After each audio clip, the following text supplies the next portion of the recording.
Welcome to HortTube. My name is Jim Putnam. I've come down to Ranburne, Alabama to show off some of the amazing conifers in the Southern Living Plant Collection. The things that we're going to show you in this video, and then we're going to jump back home and show you a few at the house as well, have all been picked to be heat tolerant, humidity tolerant, drought tolerant. Some of the issues that we have in the Southeast United States that maybe in other areas where more conifers just grow easily than they do down in the South, these have to be picked and selected so that they hold up well in a very particular set of conditions. We're going to jump right in. This is Fire Chief Arborvitae. This is one of the absolute most amazing plants to me. This was a sport of Rheingold Arborvitae, and then it has a lot of advantages over Rheingold. First of all, it leaves out with this kind of lime green kind of coloration in the spring that's quite attractive, and then it settles into this orange color by late spring and early summer. And you can see how they are mass planted like this, just really, really beautiful here in the nursery. And then from here, this orange evolves into kind of a reddish, a really rich red color for the fall and winter months. Great plant, low doming habit. They'll reach about 4 feet in height, about 4 feet in width. They can be kept smaller than that if you want to.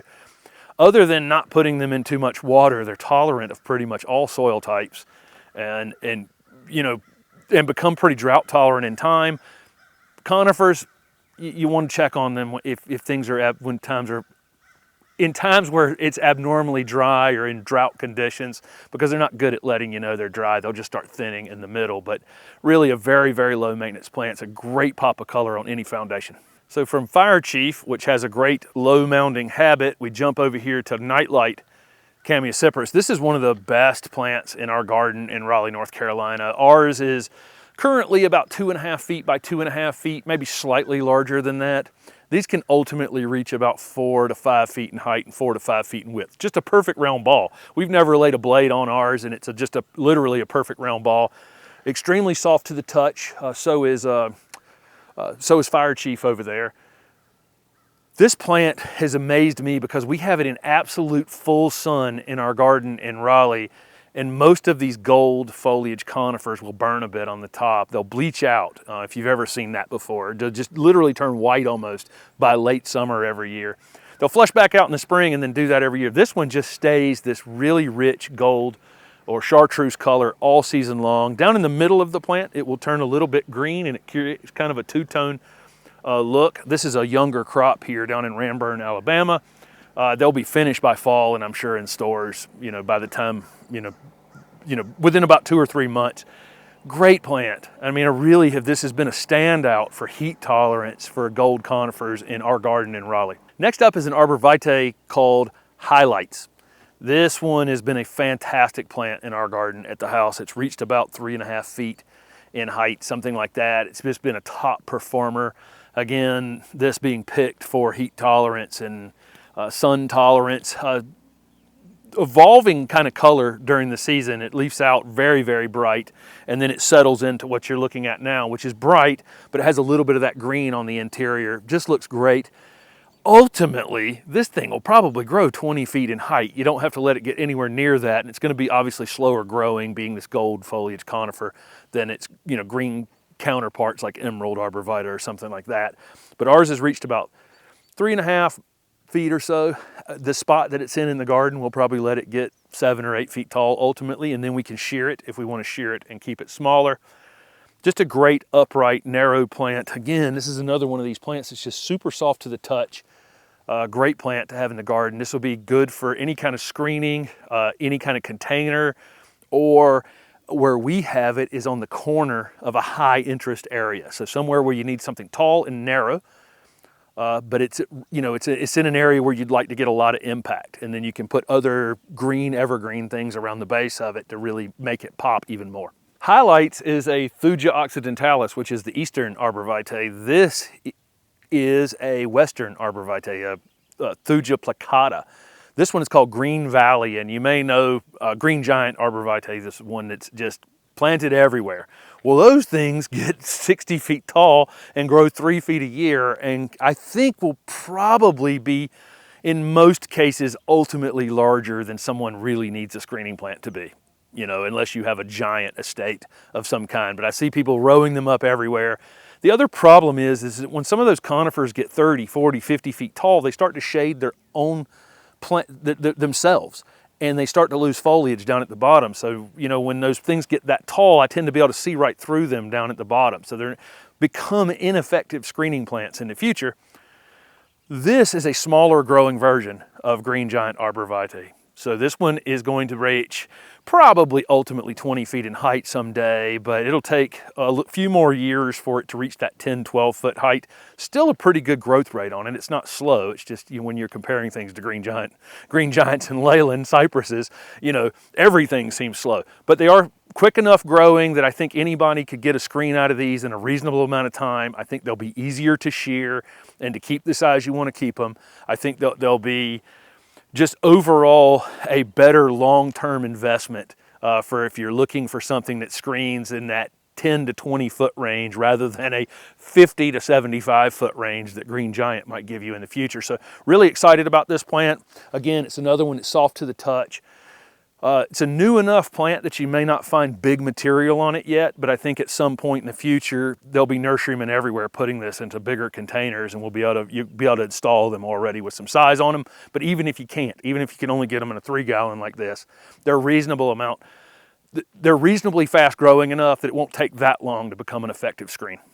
Next up is a great one. This is Pancake Arborvitae. This is one that kind of has a flat top on it. That's the reason it's called Pancake. I've seen these about 18 inches tall, maybe 3 to 4 feet in width.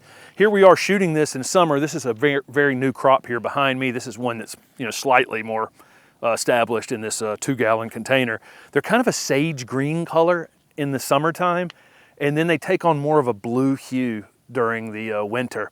Just a great low compact Thuja occidentalis, hardy in zones 4 to 7, but I think you could definitely push the boundaries into zone 8 and maybe even up into 3, because a lot of these Thuja occidentalis I think are at least are hardy up into 3. We tend to put 4, you know, zone 4 on most of these things, but these are native to zone 3 areas of Canada. These were found in a group of Mr. Bowling Ball, if you're familiar with that particular variety. It was just a sport. In all likelihood of Mr. Bowling Ball. Interesting plant. It's another one, you know, with some of these conifers that are soft like this, you can't stop touching them. This can almost be used as a ground cover.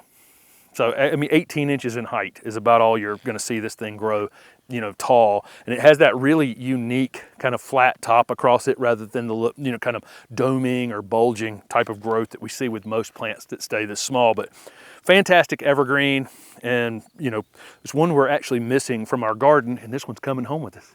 So the beginning of that video was shot in Ranburne, Alabama at Flowerwood Nursery, and they had a lot of the conifers that will take colder areas but have been selected to do well in our southern climates as well. And now we've booked it home back to Raleigh, North Carolina, and we have several that are just great southern conifers that we have in our garden here already, but these were selected because they have some interesting quality that sets them apart from others out there. And I'll start out with this mood ring Podocarpus. This is an upright, narrow growing conifer. If you've ever seen the Podocarpus in the wild, you know, like in Charleston, South Carolina, they use them as screening plants. They keep them super narrow and boxed off, and it's pretty easy to do with these. Mood ring was picked because all the new foliage on it comes out with these interesting coloration, the pink, and yeah, here's a better limb here that's got new growth on it. But you can see all the new growth comes on it and goes through. They call it mood ring because it's constantly changing colors. We're midsummer now, so it's kind of settled into its you know, it's not doing as much growing as it was earlier in the season.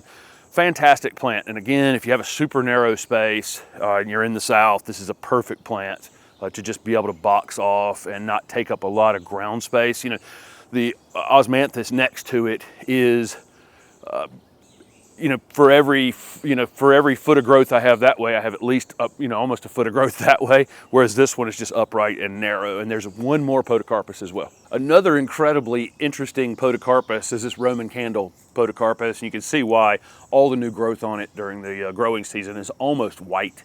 It really is amazing. As it ages over time, it goes from almost solid white to kind of a variegated white and green, and then settles into a greenish color down in the bottom of it. So it creates this two-tone, and that's why it's called Roman candle. You know, it looks like candles up on top of it. This one is going to be slightly slower growing than mood ring, but it's going to accomplish the same exact thing. Very upright, narrow growing habit, really tough ornamental plant. This one we have in some part shade. We've got another one that's in a little bit more sun. Kind of doesn't matter as much on this one, but I don't think this one will take 15 hours of direct sun without getting a bit of burn on it during a really hot summer, which we haven't had this year. But I suspect that this thing needs a little bit of afternoon shade no matter where you're growing it, whereas mood ring can go out in the full sun all the time. But what a great ornamental plant. It's super, super showy. You can put this with almost anything. It's got interesting narrow foliage that, you know, really contrast well with other, with other types of foliage. This is Yewtopia plum yew. I really love using plum yews in the landscape. These are going to be for part shade or shade conditions. Extremely drought tolerant plants, and you'll see plum yews in all different shapes and sizes. There's ground cover ones, the prostrate plum yews. You'll see fastigiate, upright, narrow ones. This Yewtopia plum yew really fits just kind of a really nice size evergreen shrub that can be kept right around that 3 foot in height range, 4 foot in width. Kind of fits probably any foundation on a part shade side. Great texture, really rich dark green color, and then the new growth on it is kind of a lighter green color, so you can see it growing right now. It has that color change happening on it all the time. This one's been up on our front porch in a container for 2 years and is doing absolutely fantastic. Probably gets ignored quite a bit. Probably would prefer a little bit more water than we give it, but they're so resilient in dry shade conditions. It's just a great ornamental plant. So you know, this garden in Raleigh is definitely a plant collector's garden. There's one of a lot of different things, but one plant we actually have two of is one of our favorite conifers. This is Dragon Prince Cryptomeria. Dragon Prince, there's one that's been sold for years called Globosa nana, and this one's similar to it, but it has a much tighter, compact habit. So where Globosa nana, I've seen as tall as 5 or 6 feet out in the landscape over a long period of time. I think this one's going to be much easier to keep in the 2 to 3 foot in height range and 3 to 4 feet in width. The leaf internodes, or where this thing branches, are slightly closer together, and it creates a much more dense habit. Again, it's also soft to the touch. So again, this is kind of funny with, you know, some of these conifers, like the plum yew comes in all different shapes and sizes. A lot of these things do. Cryptomeria, the regular Japanese Cryptomeria, gets 75 feet tall and becomes a pretty big, a substantial tree. And they've been dwarfed down to these really interesting ornamental varieties, you know, with these interesting shapes, tight, compact habits. But it has all the qualities of a Japanese Cryptomeria, which they're very drought tolerant once they're established. They're, again, soft to the touch, and they're very resilient in our southern heat. You know, in the southeast United States, and they're also humidity tolerant as well. Dragon Prince will wrap up kind of an overview of some of the conifers from the Southern Living Plant Collection. We didn't find them all, but we found a lot of them up in Ranburne, Alabama, or down in Ranburne, Alabama, and the ones we had here at the house. Just a fantastic collection of heat tolerant and humidity tolerant conifers that you can add to your garden that all offer, you know, kind of a controlled version. You know, interesting color changes in the foliage, interesting habits, and again, you know, just kind of tough ornamental plants. So thank you guys for following along.